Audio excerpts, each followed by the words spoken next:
Hey, Brooke. How's Kyle doing after what happened? Is he coping? He's not down in the dumps or anything, is he? Is he eating right? Does he have enough books? You know how much he loves his reading. He's fine. Chill. It's been a week since the accident now. Of course he has a lot of free time on his hands in the hospital than he's used to. But I can assure you he's been using it wisely by grumbling and complaining to the max. I see. Well, in that case, I'm pleased. If he's still lively enough to be grumbling and complaining, there's nothing to worry about. I'll be coming to see him again in the next few days. Okay, I'll pass on the message. I think it really counts to have your mom by your bedside at times like this. He appreciates your visits a lot. Kyle appreciates me? Judging from the look on his face when I'm there, I get the feeling I'm annoying him simply by having the nerve to exist in his vicinity. Besides, he told me I'm a pain in his butt on more than one occasion. Oh, you don't believe that bluster, do you? He's just trying to look tough because he doesn't want to admit how soothed and comforted he feels by having his mommy by his bedside.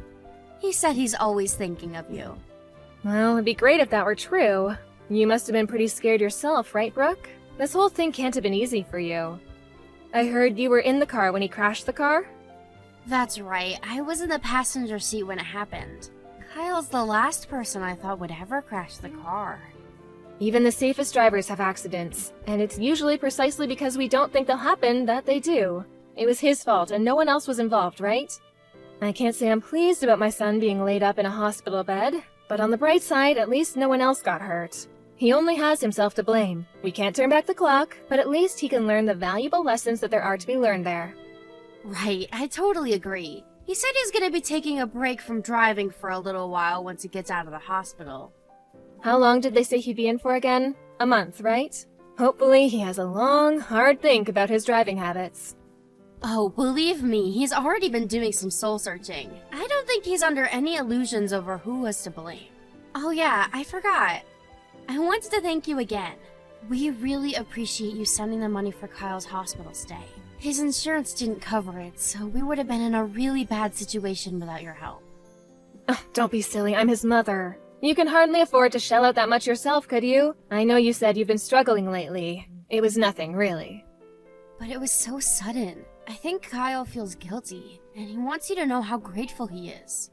Him crashing the car into a wall like that was pretty sudden as well.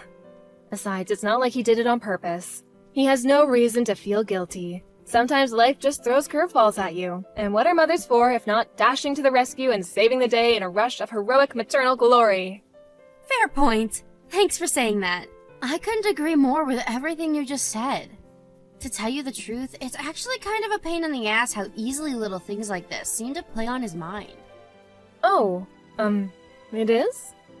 But Brooke, dear, surely it's only natural he'd be upset after what he did. He's always had a strong sense of responsibility, and he hates feeling like he's being a burden on others. I think it's perfectly normal. But you just said he has no reason to feel guilty? I'm saying I agree with you. I keep telling him he has nothing to feel bad about. But he seems hell-bent on beating himself up over it. I can't help but to think he overthinks things sometimes. He's so goddamn sensitive. I actually felt a huge sense of relief when you just said what I've been thinking this whole time, so thanks for that. Sure, he might overthink things at times, but still. Don't you think it's more complicated than that this time? Huh? But you just said he shouldn't feel guilty. Wait, were you lying? What? Lying? No, of course I wasn't. It's just, how to put this? Just because I don't think he should feel guilty about what happened, doesn't mean I think he should be nonchalant and indifferent towards it either. If anything, I'm proud of him for being so considerate towards others. Is there a problem with being nonchalant and indifferent when you've done nothing wrong? You're my mom-in-law, and that makes me your daughter. What's with this weird formality all of a sudden? Since when were you this stiff and reserved? You can speak your mind with me, you know? I see. Well, I suppose if that's how you feel about it, then you do you, sweetie. Right? I will. Okay then, it's settled. From now on, carefree is the word. Our days of fretting over trivialities are gonna be nothing but a distant memory. Right. Got it. Alright, well, Brooke, I have some shopping to do now, so I'll speak with you later. Take care.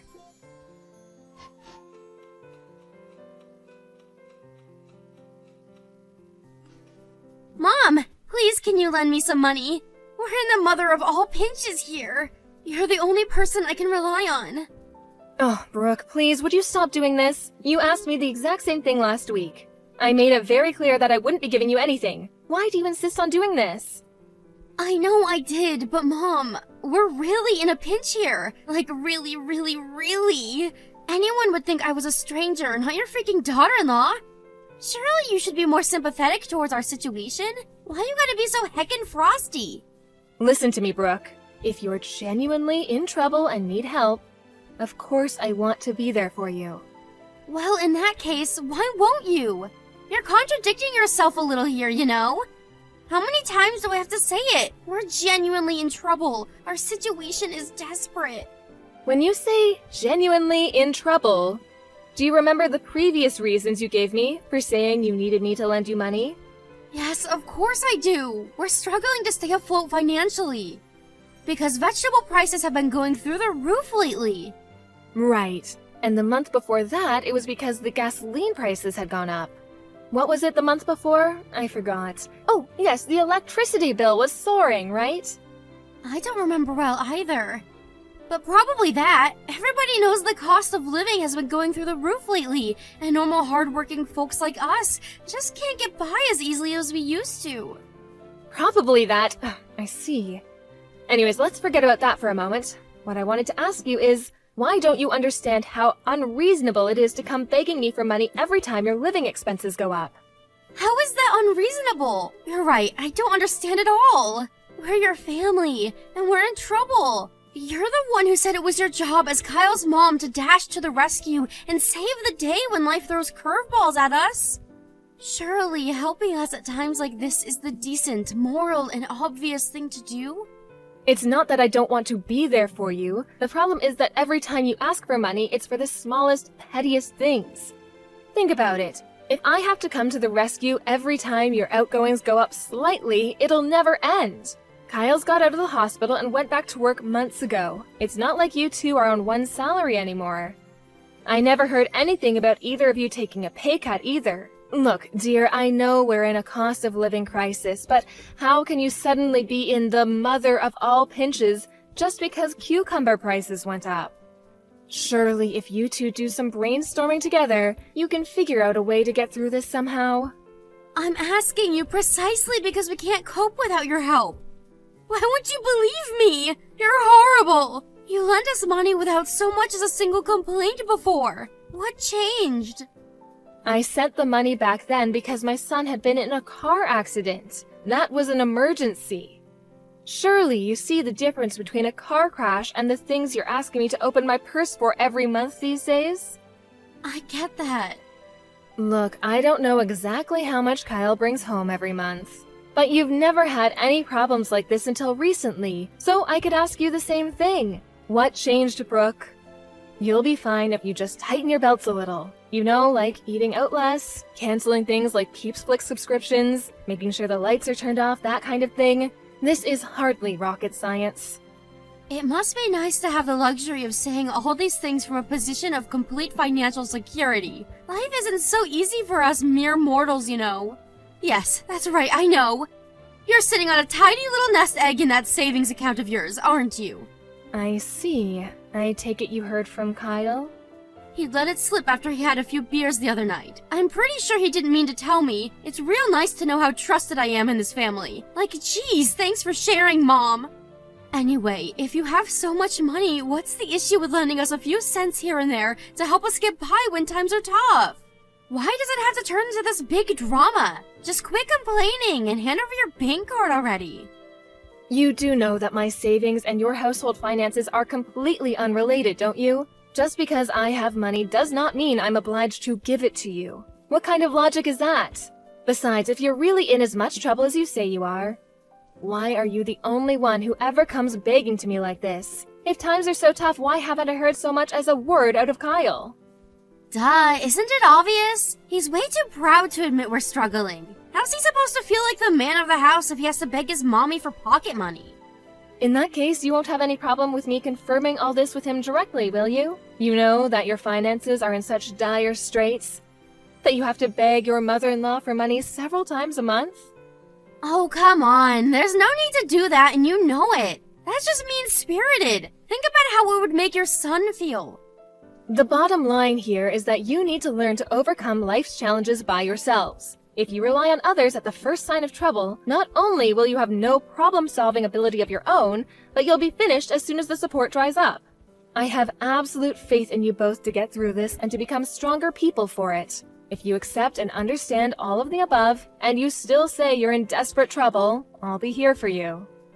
But just because we're not at risk of being homeless this week doesn't mean we're not in trouble. Do we have to be on death's door before you start caring about us?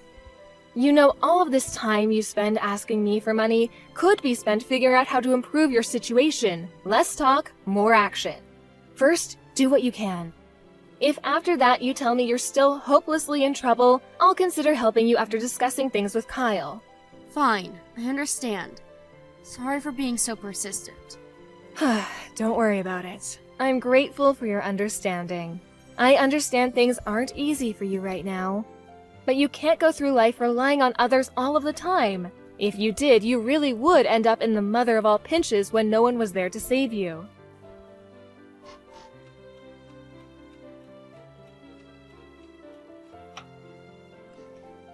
Hey Mom, guess what? I've been doing some thinking.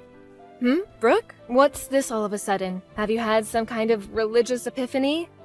What have you been thinking about? Remember how you scolded me before for asking for money? Well, you gave me pause for thought, and I've pondered long and hard on the matter. So anyway, I'll get right to it. I have a suggestion. Hear me out.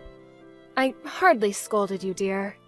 But it is important to consider other people's feelings and opinions, especially when they differ from your own, and the ability to do so is a sign of real maturity. The fact that you took the time to seriously think about what I said makes me very happy. Cool, thanks for saying so. Okay, well, I'm ready for it.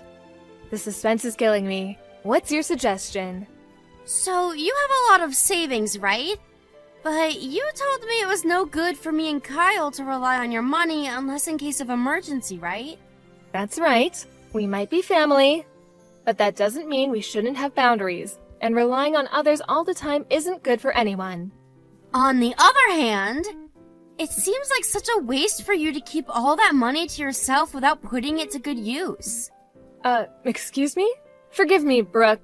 Maybe I'm misunderstanding you here, but by any chance has the subject changed? Nope, we're still on the topic. Just bear with me, I'm building up. Where was I? Oh yeah, you said it yourself. It's no good to rely on others too much, right? That's why I think we should move in together. What? I'm sorry, but I don't understand this at all. What on earth led you to that conclusion?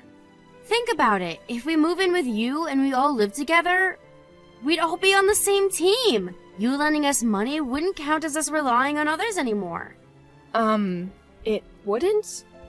That's right, it wouldn't. And actually, scratch lending. If we all lived under the same roof, there would be no our money or your money because we'd all be contributing to the same pot. Your money would become everyone's money.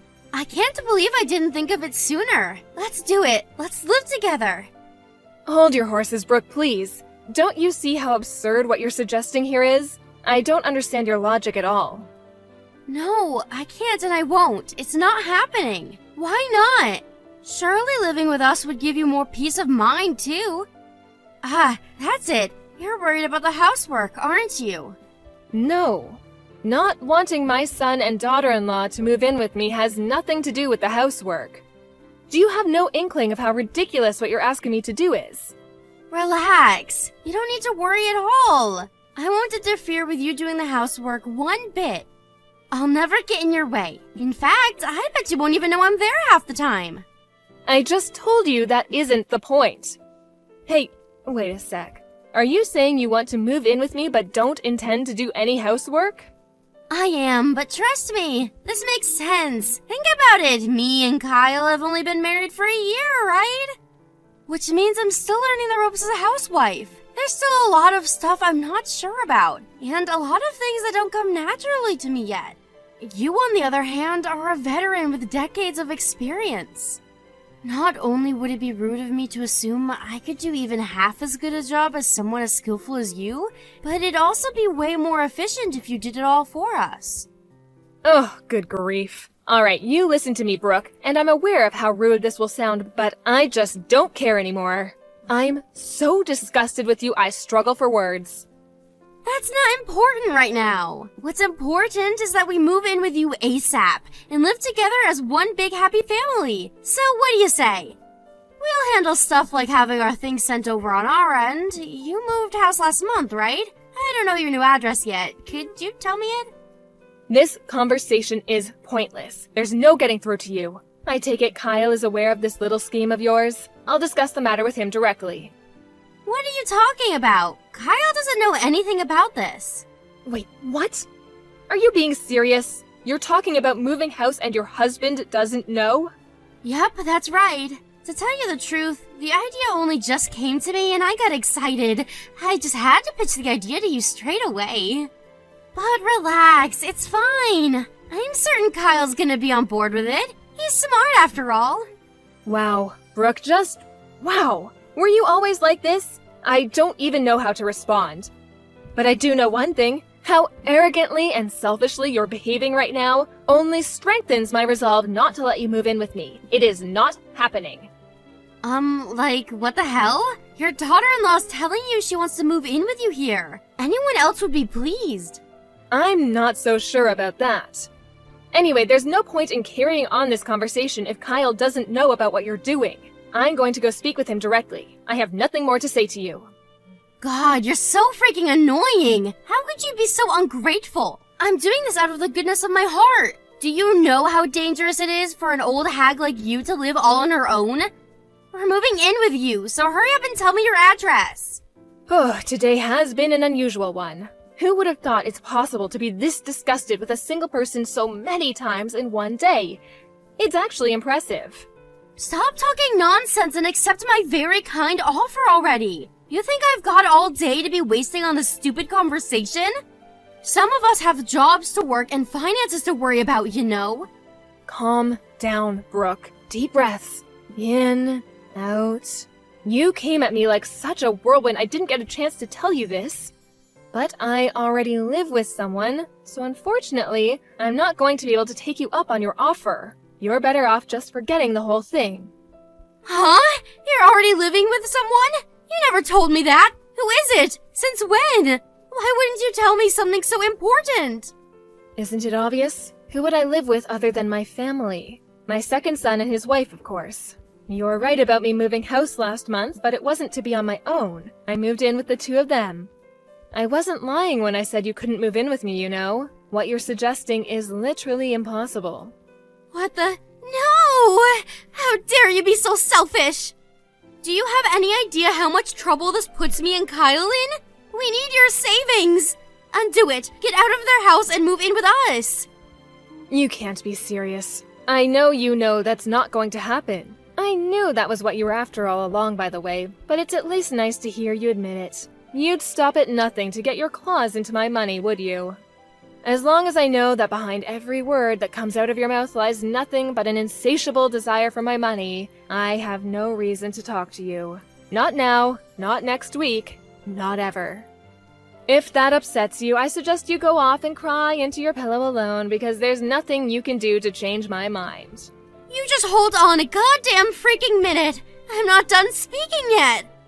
I'm terribly sorry, Brooke, but I'm busy. Me, my eldest son, and his wife are all going to a hot spring resort today. Gotta go. Bye. A hot spring resort? Now? Right now of all times? You cannot be serious! Ugh! Mom! Are you there? Mom! Mom!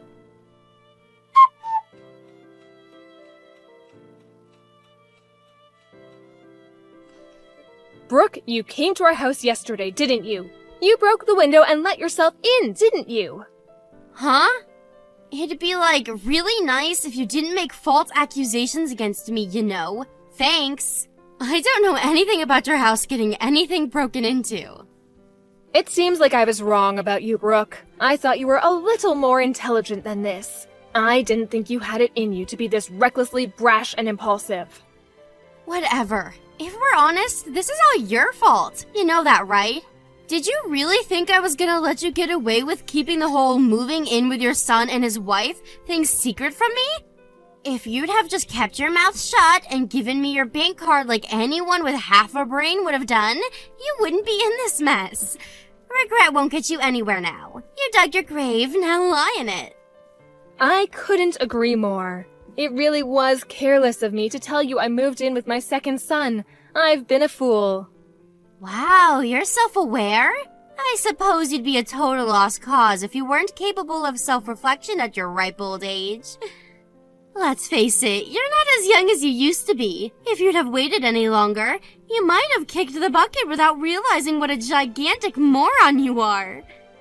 You're right. Thanks for helping me notice, sweetie. You see, I'm so grateful that I want to give you a little something by way of thanks. So I got you a present. Huh? A present? What is it?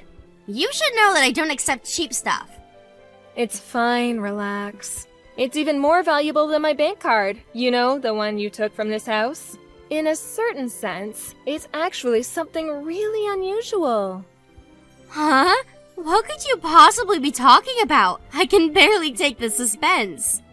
I don't know anything about your bank card either. You're barking up the wrong tree. Oh, really? Is that so? How tragic. In that case, my present is meaningless. Huh? Meaningless? How so? What's the present? Tell me. You see, I spoke to the police about what happened yesterday. We have witness testimonies from the neighbors. Something tells me you might get a knock at the door from some men in uniform with a couple of questions to ask you very soon. Wait, what? You spoke to the cops? Why would you do that? What's the problem? You have nothing to worry about. It wasn't you after all. Sorry if you find it boring, but I thought it'd be perfect for you. The present is police questioning, just for you. Congrats, honey. No, wait! You can't seriously be saying you reported me, your own daughter-in-law, to the police? I'm your son's wife!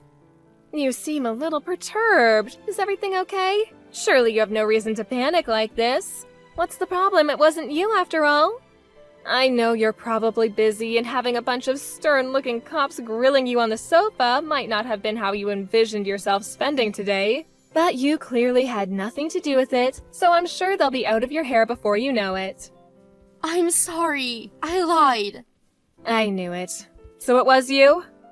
Yes. I was so mad about the whole moving in with your other son thing, I wanted to get back at you somehow. I'm sorry. Please forgive me. I see. It's fine. Relax. You have nothing to worry about. I told you, right? This is a present. How can I relax? I might be about to get arrested here. And how the hell does calling the cops on me count as a present? It's a present because I am very kindly giving you an opportunity to reflect on what you've done and become a better human being. So why don't you have a long, hard think about your behavior and fix that rotten personality of yours? That's what me and Kyle want you to do. We both have high hopes for your rehabilitation. We'd be over the moon if you accepted it with some gratitude, because this is the last present you'll ever get from this old hag.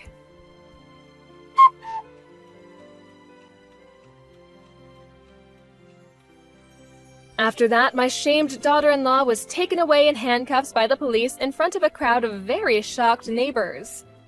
I know I told her she was only going to be questioned, but that was because I didn't want to panic her so much she tried to escape. Between the witness testimonies from the neighbors and the footage from the surveillance camera my son installed in the garage, she didn't have a leg to stand on, and her arrest was basically a foregone conclusion at the moment I reported her. My son Kyle divorced his criminal of a wife as soon as he found out what she'd done. I hope she uses this as an opportunity to reflect, but I'm not holding my breath. Me and Kyle are praying that she uses this whole situation as an opportunity to change her ways and become a better human being, even if just a little. That said, even if she does repent and change her ways, even if she becomes a shining bastion of all that is good and virtuous, we'll never know because she's no longer a part of our lives. She can get by on her own now.